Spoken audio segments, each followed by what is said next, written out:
Welcome. To Purana Talk.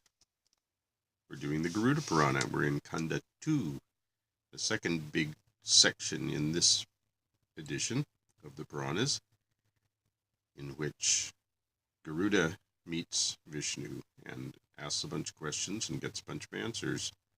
And in chapter 3, we get the description of hell. That should be fun. Suta said, thus encouraged, Garuda asked about the description of hells, being curious to know about their nature and function. Garuda said, O Lord, tell me about the nature and division of hells where the evildoers are thrown mercilessly. Lord Krishna said, O younger brother of Aruna, there are thousands of hells. It is not possible to describe all of them in detail. I shall tell you about the principal hells thoroughly. The principal hell is Raurava. The person who tells lies and gives false evidence goes to this hell. So it's big. Raurava is 2,000 yojanas in measurement. There is a knee-deep pit, difficult to cross. It is leveled up to the ground by a heap of burning coal, and the ground there is well heated by fire. The servants of Yama leave the sinner there in the middle. Burnt by the burning fire, he runs helter-skelter. At every step his foot is burnt. Day and night he moves here and there, lifting and putting his feet. There he is left along 1,000 yojanas. Then for the purgation of the remaining sins, he goes to other hells. Thus I have told you about the first hell, named Raurava. Now, O bird, hear about the hell called Maharaurava. Ooh, big Raurava? I thought Raurava was the biggest. But it's not. That was only 2,000 yojanas. This is 5,000 yojanas in measurement. It has copper-colored earth scorched below. When heated by it, the earth shines like lightning. It appears extremely fierce to the sinner. The servants of Yama tie hands and feet of the sinner and throw him in this hell where he goes down rolling. While rolling down in the way, he is bit by fearful crows, cranes, ants, mosquitoes, and scorpions. Thus, being burnt, he loses his wits and cries restlessly, O Father, again and again, but attains no peace. The persons who have committed sins with bad intentions are thrown into this hell, and get released from there only from myriads of years. We're now at 17. Then there is another hell by name and nature, Atishita. Atishita, very cold. It is as big as Mahararava and full of dense darkness. There in the fierce darkness the sinners are tied and left, suffering from cold. Meeting each other, they clasp lightly. Shivering with cold, their teeth sound loudly. Even there the overpowering trouble of hunger and thirst exists, O Garuda. The fierce wind blowing over the blocks of ice pierces the bones. The hungry men consume decayed marrow, blood, and bones. Meeting together and clasping each other, they wander here and there. The persons who had been hoarding wealth suffer too much in that darkness. Oh, best of birds. Well, world is trying to reach us. I'm going to just take a break after you say you can't talk. Yeah. We're back. Doesn't mean we'll be here for long, but we're back. All right. We're having a hell of a good time here with Vishnu as Krishna explaining to Garuda, O bird, occasionally referred to as O bird, as the hells and what gets you there. And they sound unpleasant. Yeah, they're supposed to be. So, there is another hell called Nrikrintana. Nrikrintana. Nrikrintana. A series of potter's wheels is moving round and round there, O bird. There the sinners whose feet and head are tied by a string are held by Yama's servants in their fingers. O bird, their life is not destroyed, but their organs are cut into 100 pieces and restored again to their original position. Thus, for thousands of years, the sinners rotate till their sins are exhausted completely.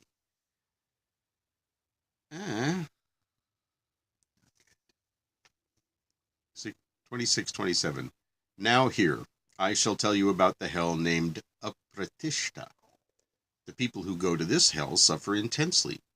There, too, the potter's wheels and Gati Yantra operate constantly. Gati Yantra.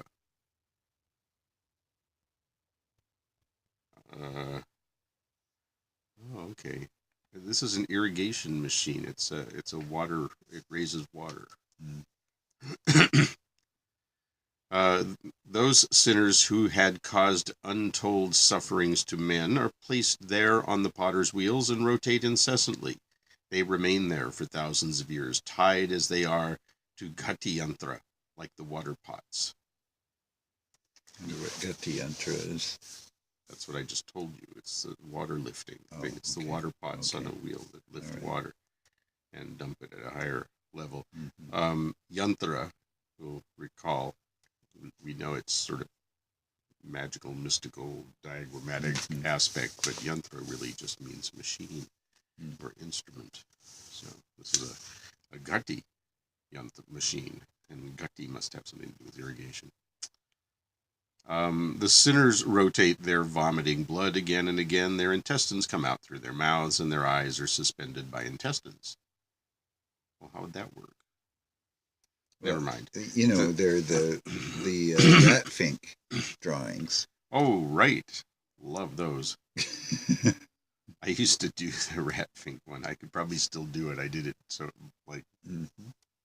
But you know how their eyes were. Big Daddy Roth. You get lots of obscure references in this series. New and old. Now hear about another hell named Asipatravana, where the sinners suffer unbearable miseries. There, over 1,000 yojanas, a fierce fire burns with 7 fierce rays. The sinners thrown in this hell feel burnt without recess. In the midst is seen a tree with a big trunk overgrown with cool and smooth leaves, which are torn here and there, O Garuda. There, powerful dogs roam about, always eager to eat meat. They have fierce jaws, fierce mouths, and are powerful like tigers. Then, seeing in front the forest with cool shade, the miserable sinners suffer from hunger and heat, run to it, crying, "O mother, O brother, O father." It's 36. That's 34 to 36. Beginning 37. Then their feet burn by the ground fire. Still then a very cool wind blows forcefully, which makes those sharp blades fall upon them. Cut into pieces, they fall in the burning fire. Then the licking dogs tear their bodies into pieces, even as they weep woefully. Thus I have told you about the Asipatravana. Now hear about a more fierce hell, called Taptakumbha, where all around are kept heated pitchers full of burning flames. The pitchers are full of burning fire, hot oil, and iron filings. Therein are thrown the sinners by the attendants of Yama. They, the attendants of Yama, boil their bodies, disintegrating, marrow flowing out, heads, eyes, and bones breaking. Fierce vultures tear them, taking them out and again throwing them in. They boil there till they are merged into oil. When their head, limbs, sinews, flesh, skin, and bones are liquefied, then Yama's servants stir them with a ladle. The sinners are boiled in oil in Yama's abode. Thus I have narrated to you in detail about Taptakumbha, O bird. So, the first hell is Raurava, the second Maharaurava, the third Atishita, the fourth Nishkrintana, the fifth Apratishta, and the sixth Asitapatravana, and the seventh Taptakumbha. These are the 7 hells, and I'm getting a phone call now. We're back. Hi. So I just read all the names of the hells, right? Or did I get through all of them? I'm not sure you got through all of them, but maybe you did. First hell is Raurava, the second Maharaurava, the third is Atishita, the fourth Nishkrintana, Krintana. The fifth, Apratishta. The sixth, Asita Patravana. The seventh, Taptakumbha. These are the seven hells. We hear about some other hells also, where the sinners fall according to their sins. They are Rodha, Shukara, Tala, Taptakumbha. Wait a minute, we already had Taptakumbha. Mahajwala, Shabala, Vimohana, Krimi Bhaksha, Lala Bhaksha, Vishanjana, Adhashiras, Puyavaha, Rudhiranda, Virbhuj, Vaitarani, Suma, Asipatravana, Agnijwala, Mahagora, Sandamsha, Abhojana, Tamas, Kalusutra, Loha, Abhida, Apratishta, again, I think, yes, and Avici. These dark hells are situated in Yama's country. Herein fall the sinners in the order of their sins. These hells, Raurava, etc., lie below the earth. Now hear about the sins which drive the sinners to particular hells. A man who kills a cow, a fetus, or indulges in arson falls in Rodha. A killer of Brahmana falls in Shukara. So also a drunkard, a stealer of gold, a killer of Kshatriya or Vaishya falls in Tala. He who kills a Brahmana or defiles a teacher's bed or has sexual union with his sister falls in Taptakumbha. So also a soldier who speaks lies. In the similar way, he who sells liquor or he who discards a devotee also falls there. He who cohabits with his daughter or daughter-in-law, he who sells Veda or he who blames the Vedas falls into Mahajwala.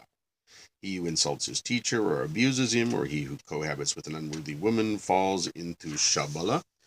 He who transgresses codes of moral conduct prescribed for the conduct of war falls into Vimohana. He who does an undesirable act falls into Krimi Bhaksha. So that's interesting. There's a war crimes. There's a hell for people who commit war crimes. Yeah. He who does an undesirable act falls into Krimi Bhaksha. He who holds no honor for deities or the twice-born Brahmins falls into Lala Bhaksha. A potter who digs pits or a physician who flouts trust or a person who sets fire to parks falls into Vishanjana. So also a Brahmana who receives prohibited gifts or performs sacrifice for a wrong person. Or a Kshatriya who does not live by valor falls into Adhomukha. He who sells milk, liquor, meat, or cuts wood, or deals in scents, juices, gingelly seeds, falls into fierce Puyavaha. He who catches cocks, eats pigs, birds, deer, and goats falls into this hell.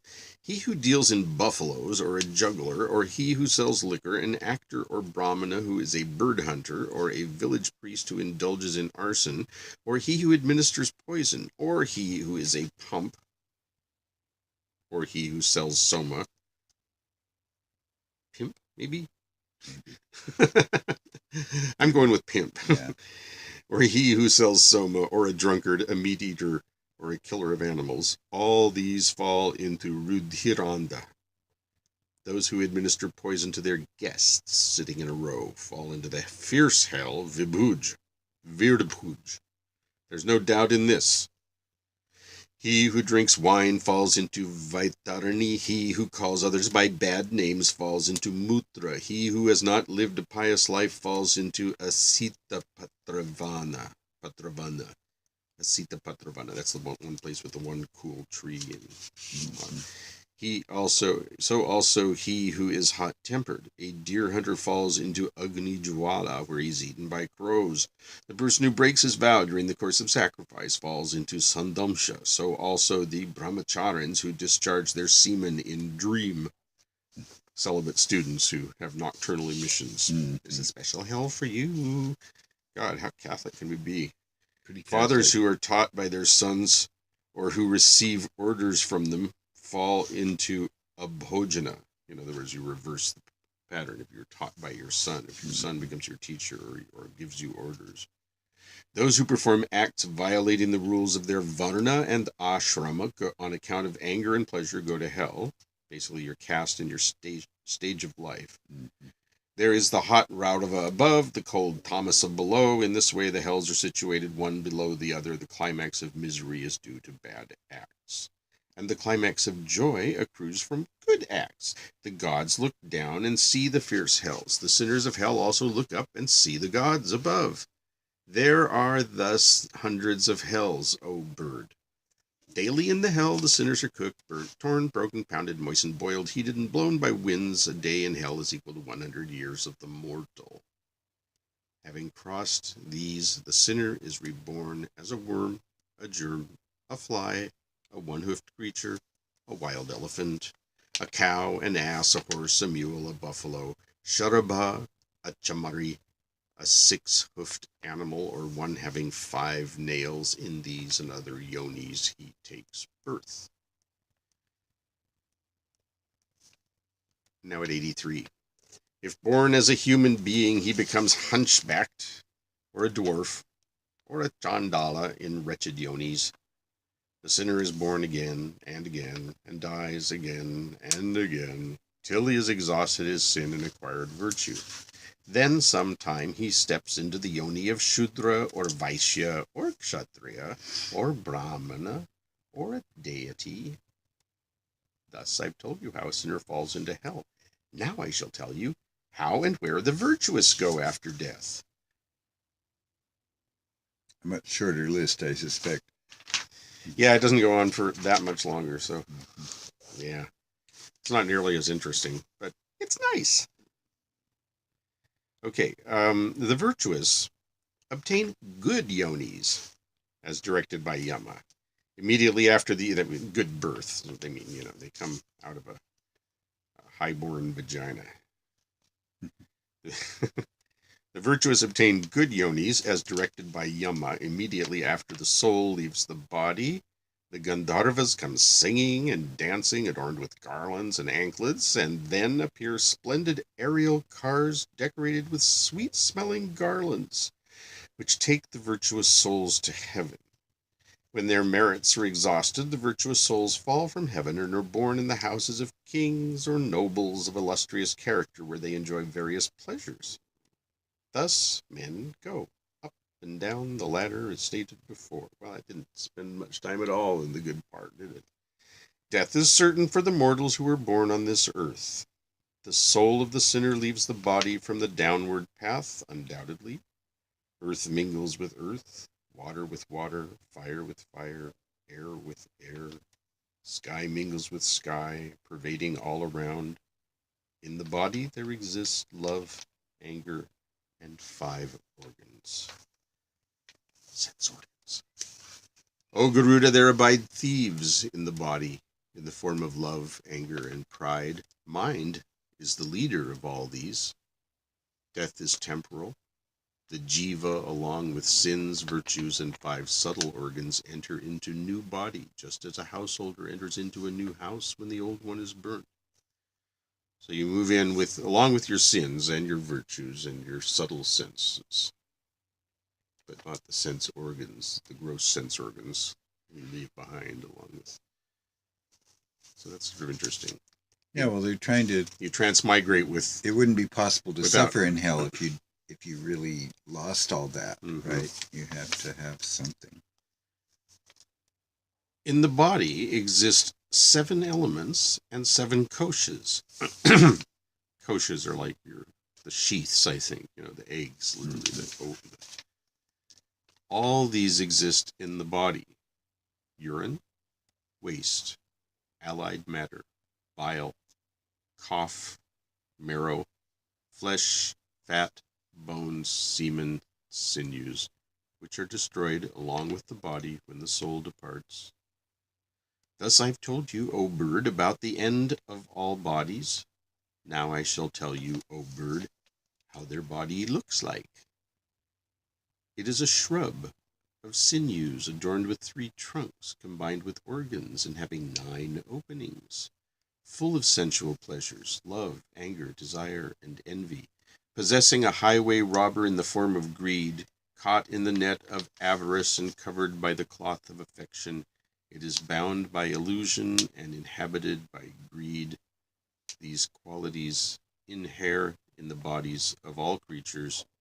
Those who do not realize their self are nothing more than beasts. Thus I've told you about the fourfold body. Formerly, 84 yonis were created for the jiva to pass through. While narrating about the hell, I told you about all these, what are born from the earth, from the sweat, from the eggs, and from the embryo.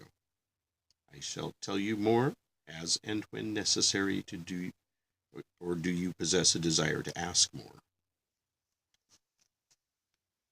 God, just seeing if, you have more questions, or shall I just, fill you in as we go? Yeah. Well, the whole question of awareness after death, and whether you suffer, or whether it's okay, or whether it's good, like joyous, is found in a whole bunch of religions. It's not just in this one.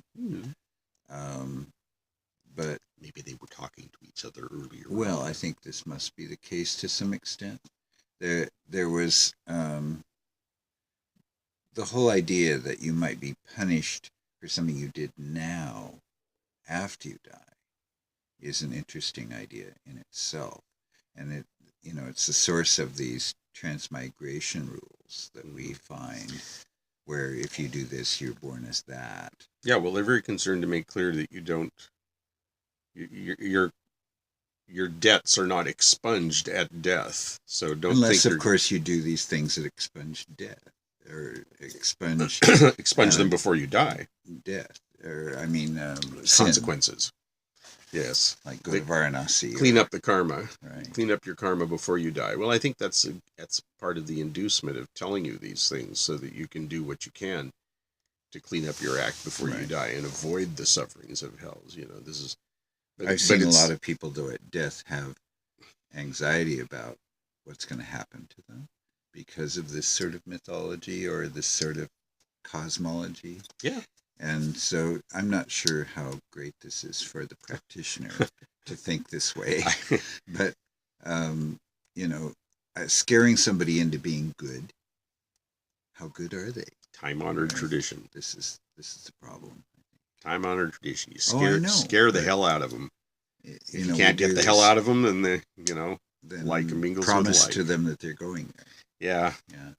Yeah. It certainly creates some issues for people. It's problematic. Makes it scary. Not just in this religious context, but in others too. Mm-hmm. Well, this is probably why there's these other little religions that come along and scoop up all these lost souls that figure they don't have any hope in the religion that they're in now.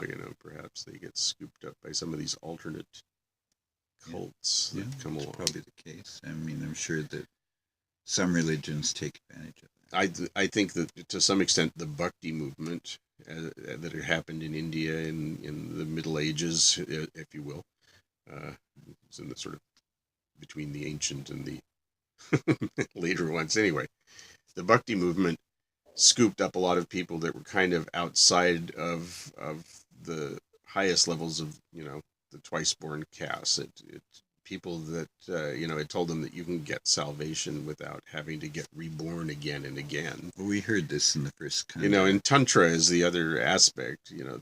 And both of these are seen as appropriate in the Kali Yuga to get you through. And remember, Tantra is anything that shortens the path. So it's everything from mantra to sexuality. We tend to associate it in the West with sexuality and things like that, but it's much bigger than that. Much bigger. Yeah, well, it's it has come to be a shorthand way to refer to a large body of esoteric material preserved in Hindu tradition and in Buddhist tradition. Right. Only, yes, as you say, only a small part of it, which has the erotic component.